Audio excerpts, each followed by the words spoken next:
नमस्कार। खबर उत्तराखंड में आप सभी का स्वागत है। बहु आपके साथ इकला रुक करेंगे खबरों का, लेकिन उससे पहले एक नजर सुर्खियों पर।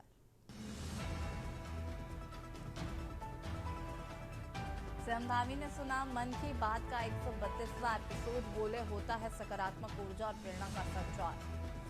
कोटद्वार में भाजपा के दावे पर पूर्व मंत्री ने कसा तंज। 4 साल बेमिसाल पर उठाए सवाल। 4 साल पहले की समस्याएं जसकी तस। नैनीताल में बॉटनिकल गार्डन में औषधियों का खजाना। बड़ी संख्या में संरक्षित है औषधीय पौधे। वर्ष 2005 में हुई बॉटनिकल गार्डन की स्थापना। देहरादून पुलिस ने नशा तस्करों को पकड़ा। बरेली के 2 सप्लायर सहित 3 लोग गिरफ्तार। पुलिस फिलहाल मामले की जांच पड़ताल में जारी है। देहरादून के रायपुर थाने में पीआरडी जवान की मौत। परिजनों ने हत्या का आरोप लगाकर किया हंगामा। हरिद्वार पुलिस अधीक्षक ने किए कई थानेदारों का तबादला। रितेश शाह को भगवानपुर भेजा गया। कुंदन सिंह राणा को मिला कोतवाली का चार्ज। आप देख रहे हैं के न्यूज, खबरों का सारथी। खबर देहरादून से है, जहां पर पीआरडी जवान की पुलिस हिरासत में मौत के मामले पर रायपुर थाना पुलिस पर हत्या का आरोप लगाया है। पुलिस मुताबिक शनिवार नाटपुर स्थित पेट्रोल पंप पर शराब के नशे में पीआरडी जवान द्वारा हंगामा करने का मामला सामने आया था। पुलिस ने पीआरडी जवान आरोपी सुनील रतूड़ी को वाहन सहित हिरासत में लेकर थाने लाकर एमवी एक्ट की धाराओं में कार्रवाई करते हुए हवालात में बंद किया था। कुछ देर बाद पीआरडी जवान के बेहोश मिलने पर पुलिस ने उसे तुरंत कोरोनेशन अस्पताल पहुंचाया, जहां पर डॉक्टरों ने पीआरडी जवान सुनील रतूड़ी को मृत घोषित कर दिया था।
थाना रायपुर की में हवालात में सुनील रतूड़ी की असामयिक मृत्यु के संबंध में सूचना हमें प्राप्त हुई थी। तत्काल पुलिस बल द्वारा उनको हॉस्पिटल भिजवाया गया, जहां पर डॉक्टरों द्वारा उन्हें मृत घोषित किया गया, क्योंकि काफ़ी गंभीर प्रवृत्ति का ये मामला है। इसलिए जो भी नेशनल ह्यूमन राइट कमीशन की ओर से जो गाइडलाइंस हैं उसका पूरी तरीके से पालन किया जा रहा है, और उसमें हम ये सुनिश्चित करेंगे कि इस पूरे घटनाक्रम की जाँच जुडिशियल मजिस्ट्रेट या मजिस्ट्रेट की जांच इसमें की जानी चाहिए। देखिए, मेरी जो रात्रि ड्यूटी है मेरी, तो रात्रि ड्यूटी जो 8 बजे के बाद शुरू होती है, लेकिन जो इवनिंग ड्यूटी हमारे जो डॉक्टर साहब थे 2 से 8 के बीच में, तो ये लगभग जो मैं कागज़ में देख पा रहा हूँ, जो हमारे पास रजिस्टर मेंटेन होता है ब्रॉड डेड का रजिस्टर, इसमें लगभग ये 6:45 में ये बॉडी आई थी यहाँ पर। मेरे जीएजी को हवालात में बंद कर दिया गया आज। सुनील रतूड़ी, उनको उन्हें हवालात में बंद कर दिया। क्यों किया? कि उन्होंने ड्रिंक करी हुई थी, इसलिए उन्हें बंद कर दिया गया। हवालात सिर्फ कि वो पीआरडी के आदमी हैं, उन्हें बंद कर दिया गया। और बताया भी, उनकी वाइफ को फ़ोन भी नहीं किया गया। वो हाथ में 6:50 6:45 के आसपास ये डेड घोषित हो चुके हैं, और कॉल आ रही है 7 बजे के आसपास कि 2,500 रुपये थाने आ जाओ, और थाने में हम इसे जमानत दे देंगे 2,500 के बदले। लेकिन हुआ क्या, जब जो सर थे वो गए मामले में, वहाँ उन्हें बोला कि वो तो उन्हें तो मेडिकल ले गए। ये मेडिकल के लिए यहाँ पहुंचे, तो पहले तक तो इनके पास फ़ोन नंबर नहीं था। उधम सिंह नगर क्षेत्र नानकबत्ता क्षेत्र से बड़ी खबर सामने आई, जहां पर पुलिस दबिश के दौरान एक बुजुर्ग महिला की संदिग्ध परिस्थितियों में मौत हो गई। घटना के बाद गुस्साए परिजनों और ग्रामीणों ने शव को कोतवाली गेट पर रखकर जोरदार प्रदर्शन किया है और पुलिस पर गंभीर आरोप लगाए हैं। मामला नानकबत्ता के सिद्धगांव का बताया जा रहा है, जहां पर जानकारी के अनुसार कुछ दिन पहले एक युवती के लापता होने की शिकायत पुलिस में दर्ज कराई गई थी। जांच में सामने आया है कि गांव का ही एक व्यक्ति शादी का चौसा देकर साथ ले गया था। हालांकि युवती बाद में अपने घर लौट आई थी। इसी मामले में फरार छुड़े आरोपी की तलाश में 28 तारीख को नानकमत्ता पुलिस उसके घर तपिश देने पहुंची थी। परिजनों का आरोप है कि पूछताछ के दौरान पुलिसकर्मियों ने घर के अंदर धक्का मुक्की की, जिसमें आरोपी की बुजुर्ग दादी गिर गई और उनके सिर में गंभीर चोट लगने से मौके पर ही मौत हो गई। घटना के बाद पूरे गांव में आक्रोश फैल गया है। परिजनों और ग्रामीणों ने मृतका का शव नानकमत्ता कोतवाली के मुख्य गेट पर रखकर धरना प्रदर्शन शुरू किया और दोषी पुलिसकर्मियों के खिलाफ सख्त कार्रवाई की मांग की है। सूचना मिलते ही क्षेत्रीय विधायक गोपाल सिंह राणा, सीओ किक्षा और कोतवाल मंजू पांडे मौके पर पहुंचे। अधिकारियों और विधायकों ने लोगों को समझाने की कोशिश की, जिसके बाद काफी मशक्कत के बाद हालात काबू में आए। पुलिस ने शव को कब्जे में लेकर पोस्टमार्टम के लिए भेज दिया है। फिलहाल पूरे मामले की जांच पड़ताल की जा रही है।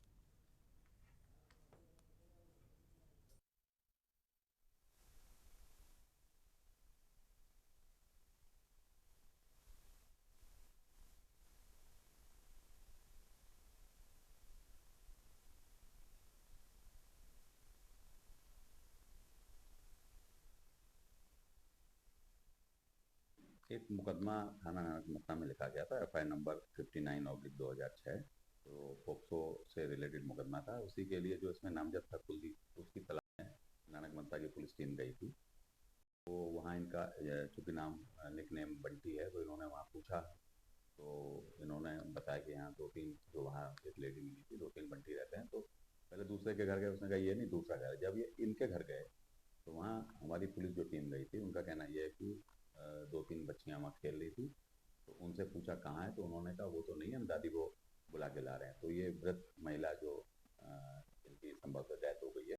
देखिए, जो आज अभी घटना हुई है दुर्भाग्यपूर्ण है, क्योंकि एक बहुत ही वृद्ध महिला ख़त्म हुई है, उनका देहावसान हुआ है।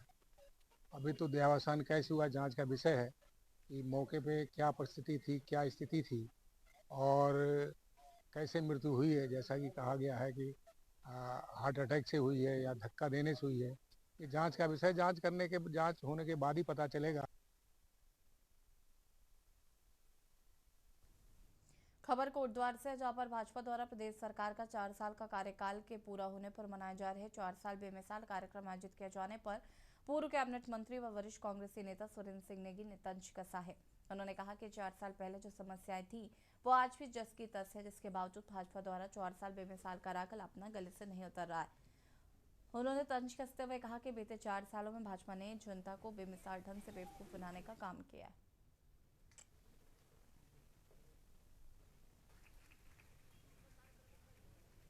मैं आदरणीय विधायक जी से निवेदन करूंगा,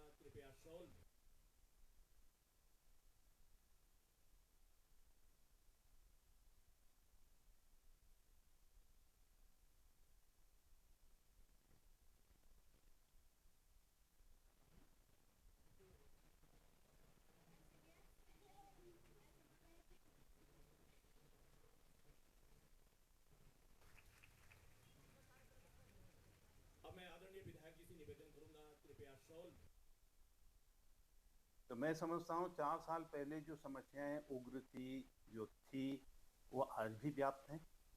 अब आप अन्य चीज़ों पे फोकस करवाना चाहते हैं, जिससे जनता का बहुत ज़्यादा सीधा सीधा जुड़ाव नहीं है।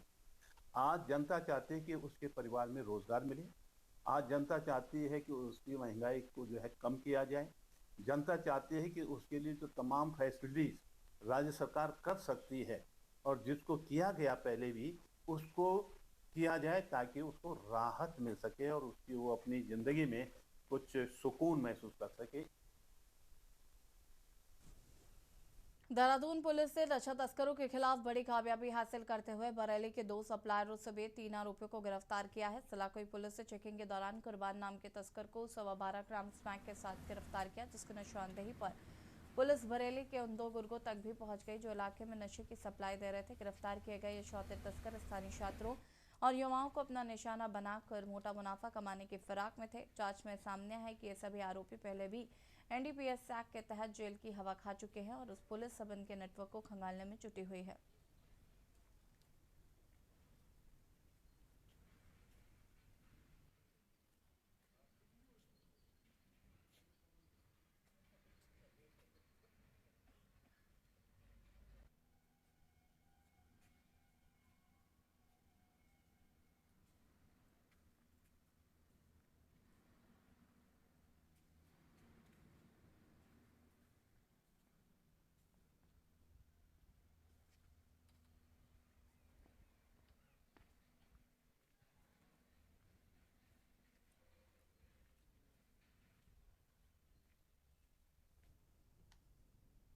खबर नैनीताल से, जहां पर करीब 7 किलोमीटर की दूर स्थित बॉटनिकल गार्डन में मौजूद कई औषधीय पौधे अपने औषधीय गुणों से विभिन्न बीमारियों को ठीक करने की क्षमता रखते हैं। यहाँ उपलब्ध काला जीरा, सांप का भुट्टा, लेमन ग्रास व चिम्बुल सहित कई पौधे बड़ी मात्रा में दिखाई देते हैं। इसी तरह यहाँ मौजूद चिरायता, रिद्धि व केरू पौधे भी प्रचुरता से औषधि तत्व रखते हैं। इनमें से कई पौधों की विभिन्न तरह के बुखार को नियंत्रित करने वाला माना जाता है, वही बीमारियों के विष तत्वों को कम करने में मददगार भी माना जाता है।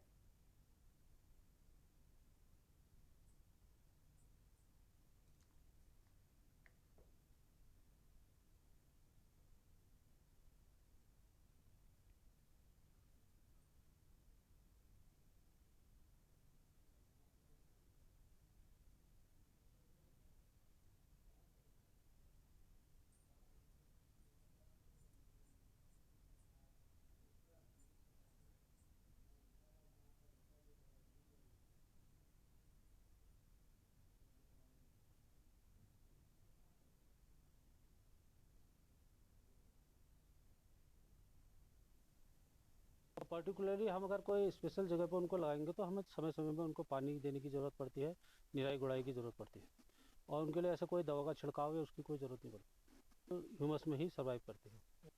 हाँ, दुर्लभ जड़ी बूटियों में तो जैसे मैंने आपको बताया था, जीवक है और फेवनिया इंटरमीडिया करके एक रिद्धि करके एक जड़ी बूटी होती है, और एक सेटेरियम नेपेलेंसिस है जिसे सालम मिस्री बोलते हैं, वो भी हमने लगा है।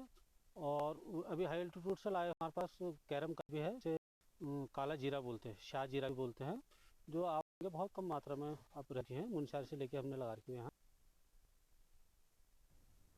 ईरान के कारण ईंधन की बढ़ती के बीच केंद्र सरकार द्वारा पेट्रोल और डीजल पर एक्साइज ड्यूटी घटा दी गई है। पेट्रोल पर एक्साइज ड्यूटी 13 रुपए से घटाकर 3 रुपए और डीजल पर 10 रुपए से घटाकर 0 रुपए दी गई है। अब पेट्रोल पर एक्साइज ड्यूटी 3 रुपए प्रति लीटर और डीजल पर 0 हो गई है। इसमें फिलहाल पेट्रोल डीजल के दाम नहीं बढ़ेंगे।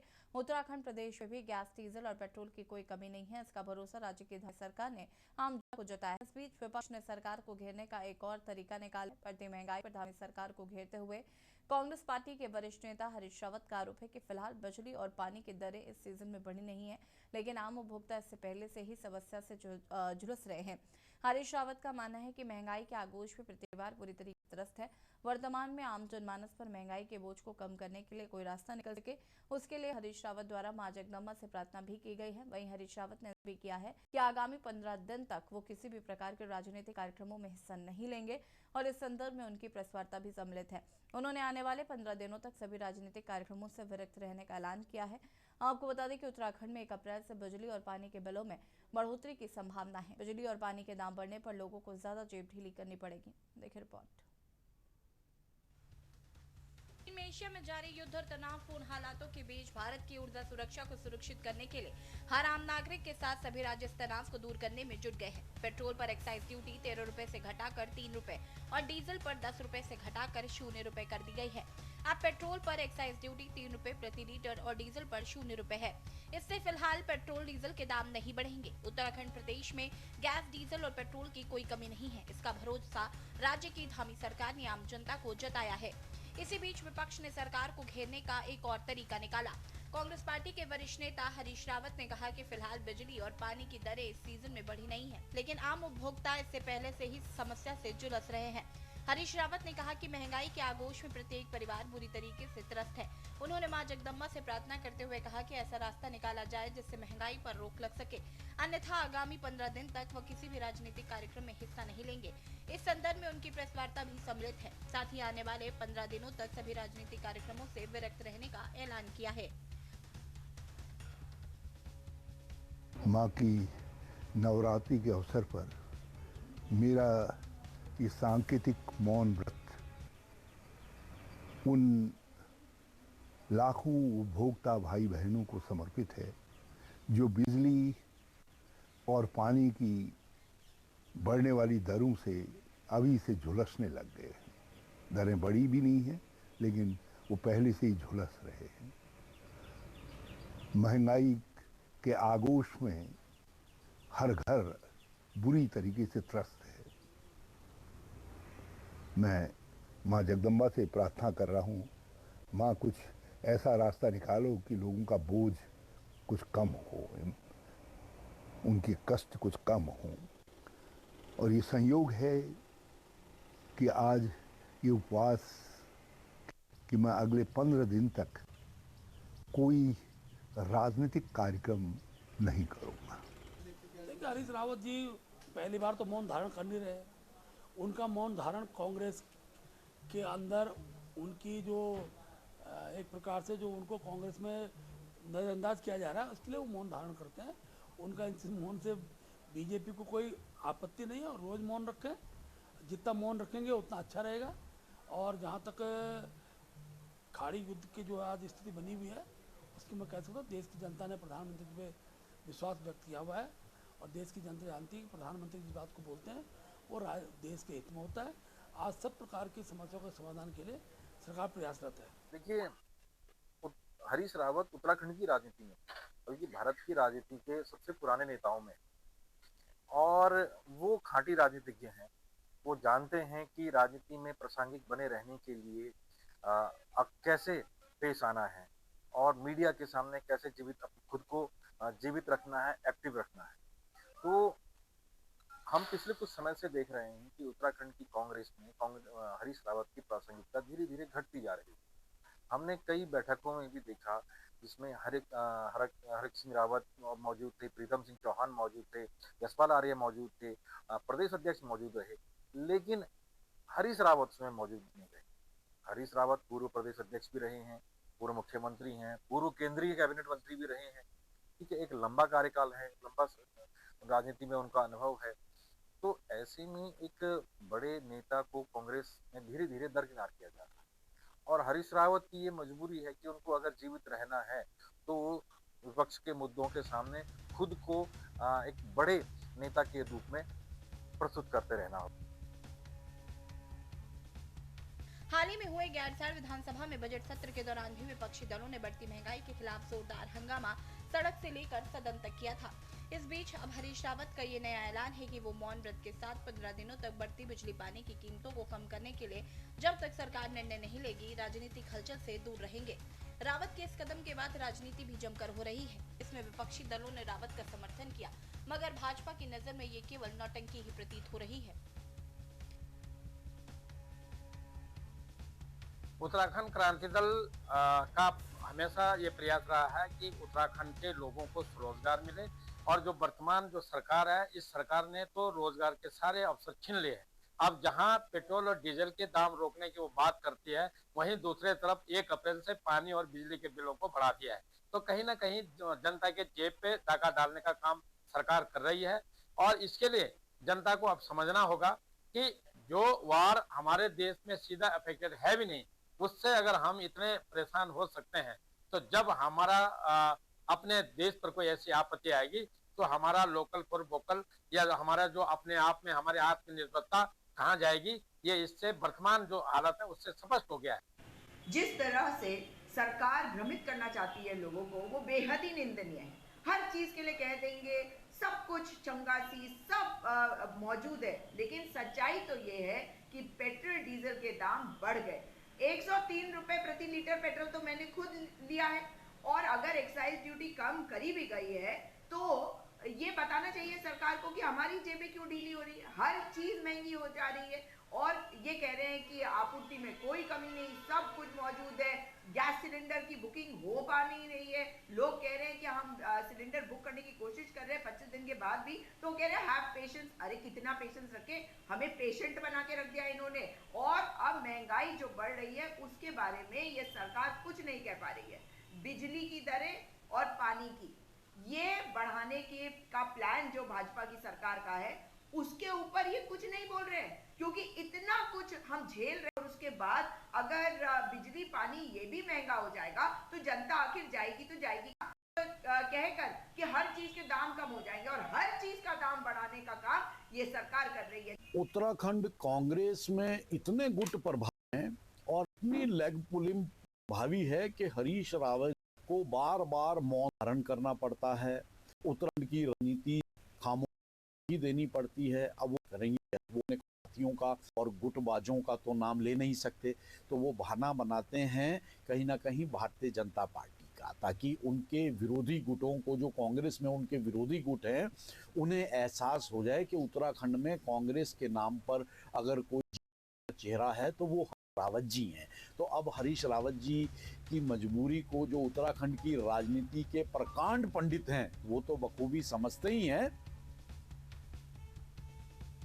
आपको बता दें कि ये कोई पहला मामला नहीं है कि रावत मौन रख रहे हैं। बीते महीने पूर्व सीएम हरीश रावत ने बिंदुखत्ता, बापूग्राम, पुछड़ी, बागज्वाला, गुलरानी, टोंगिया समेत इंदिरा ग्रामों, गांधी ग्रामों और हरि ग्रामों को राजस्व गांव का दर्जा दिए जाने की मांग को लेकर महात्मा गांधी की मूर्ति के सामने 1 घंटे का मौन रखा था। उन्होंने भूमिहीनों और आपदा पीड़ितों को हक दिलाए जाने की मांग की थी। इंडिया गठबंधन के घटक दलों के नेताओं ने मांग को लेकर देहरादून गांधी पार्क में धरना दिया, लेकिन उसका भी कोई निष्कर्ष अभी तक सामने नहीं आया। अब रावत जी ने सरकार को बिजली और पानी की अप्रैल माह में बढ़ने जा रही कीमतों से पहले ही नामी सरकार के खिलाफ मोर्चा खोल दिया है। Uttarakhand desk report. और खबर उत्तराखंड में फिलहाल इतना ही। देखते रहिए के न्यूज़ इंडिया। नमस्कार।